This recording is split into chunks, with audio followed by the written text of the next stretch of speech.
Report profiles can be managed within the Reports configuration page. Report profiles belonging to your account are listed on the left, with scheduled profiles being indicated by the Scheduled column. Details for the selected report profile, including title, period, type, and other report type-specific information, will be displayed on the right-hand side.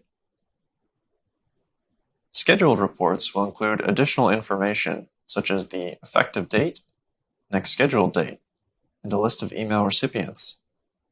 To add a report profile, click the Add Report Profile button at the bottom left-hand side. Here you'll specify the report type. In this case, we'll do usage and cost with graph. It's important to note, certain report types are limited to MyEyedro Premium licensed accounts or Pro licensed devices. A period, generating monthly, the report title, as well as any report-specific information. In this case, we need to select a display group that will be the source of our data.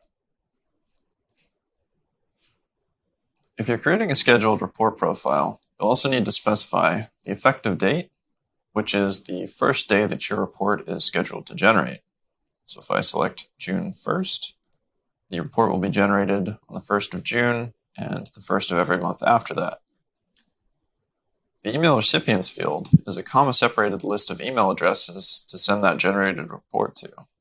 So I'll do ourselves and one other person, and click Submit.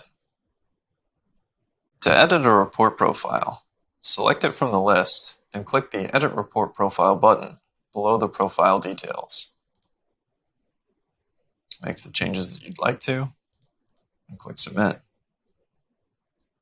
To delete a report profile, select it from the list and click the Delete button in the top right-hand corner.